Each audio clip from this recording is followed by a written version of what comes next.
Hello everyone, কি অবস্থা সবার? আজকের এই ভিডিওতে আমরা নতুন আরেকটি সিরিজ শুরু করতে যাচ্ছি। সেটা হচ্ছে এক্সপ্রেস.js।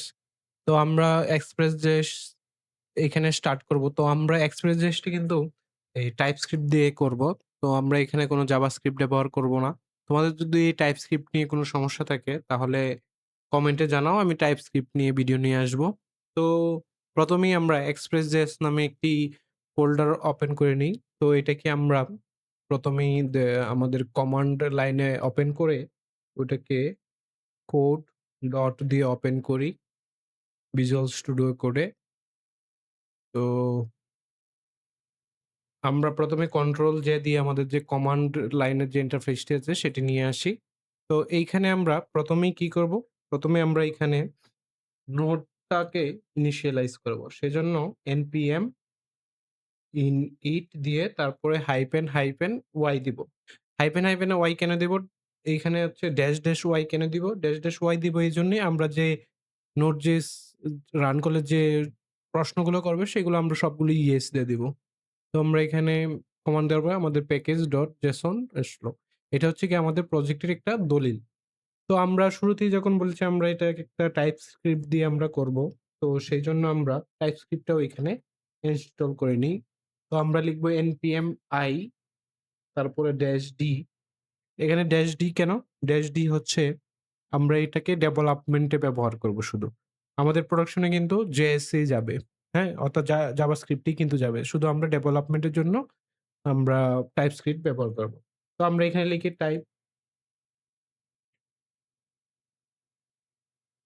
TypeScript লিখে এখন আমরা এন্টার দেই।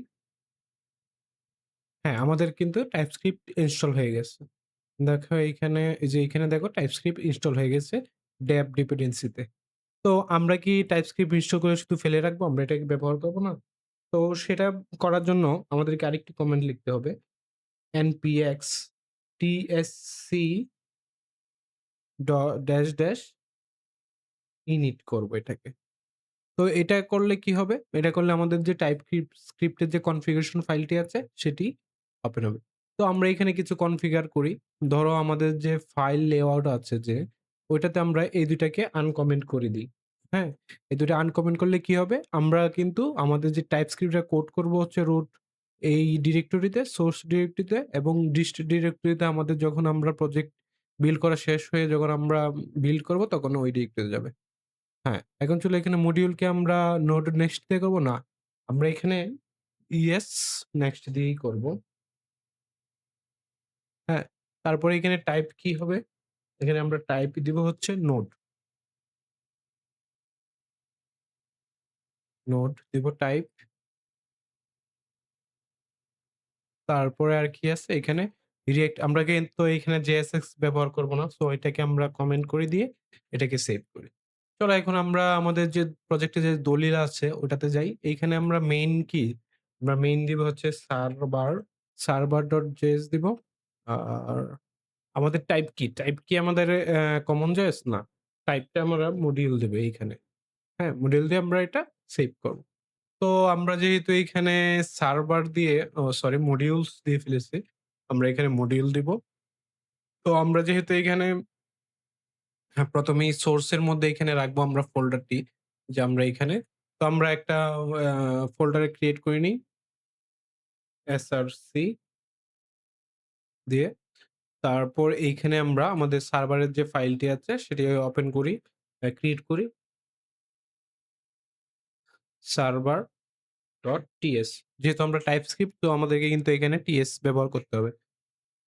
তো আমরা এখন Express.js টা ইনস্টল করে নিই। তার জন্য চলো আমরা একটু Express.js এর একটু ডকুমেন্টেশনটা একটু দেখে আসি।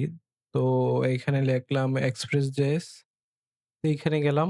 দেখো এখানে আমাদেরকে Express ইনস্টল করতে বলছে। তো আমরা এটা কপি করে নিয়ে তো আমরা এটাকে রান করি।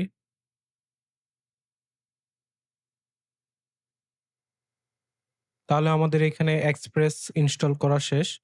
তো আমরা এইখানে দেখো এই ডকুমেন্টেশন এর যে কোডটা আছে এটাকে কপি করে আমাদের যে সার্ভারটা আছে ওইখানে আমরা ক্লিক করে পেস্ট করে দেখি। দেখো এখানে কিন্তু ২ টা এরর দিচ্ছে আমাদের, হ্যাঁ? তো আমরা যেহেতু ইএস মডিউল ব্যবহার করছি, আমরা এভাবে ইম্পোর্ট করব না। আমরা লিখব ইম্পোর্ট এক্সপ্রেস ফ্রম এক্সপ্রেস।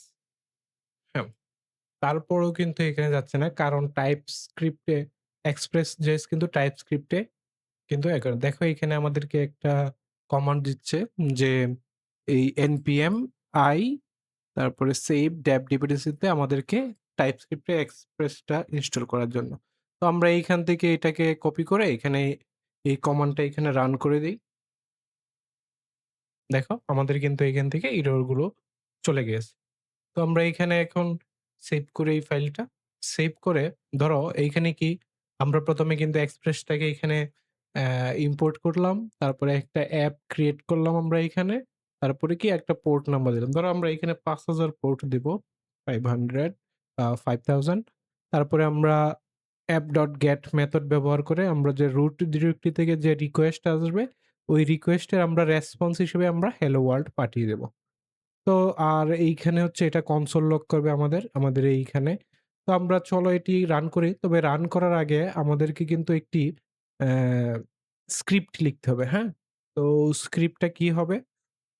তো ধরো স্ক্রিপ্টটা হবে আমাদেরকে এইখানে যেহেতু আমরা TypeScript দিয়ে রান করব তো আমাদেরকে আরেকটা মডিউল এইখানে ইনস্টল করতে হবে npm dash sorry i npm i আমরা এটাকেও ডেভেলপমেন্ট এনভায়রনমেন্ট এ শুধু আমরা ইনস্টল করব।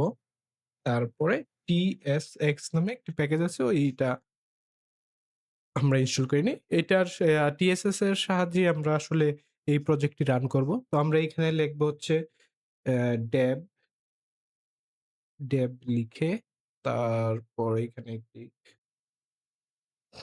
লিখব tsx তারপরে ওয়াচ কি করবে এখানে? ওয়াচ হচ্ছে গিয়ে আমাদের এই ফোল্ডারের মধ্যে কোনো কিছু চেঞ্জ হচ্ছে কিনা সেগুলো ট্র্যাক করবে। তো আমরা যে ফোল্ডারটি আছে src এর মধ্যে তারপরে server.ts তো এইটা নিয়ে আমরা সেভ করে দেই। তো আমরা এটা সেভ করে নিলাম। সেভ করে এখন আমরা এখানে npm run dev দেব। হ্যাঁ? আমরা যে এই dev নামে স্ক্রিপ্টটি ইনস্টল করেছি সেটি না সরি লিখেছি ওইটা আমরা রান করব। সো আমরা এখানে এরর দেখা যাচ্ছে। এখানে এরর কি দিচ্ছে দেখি। আচ্ছা।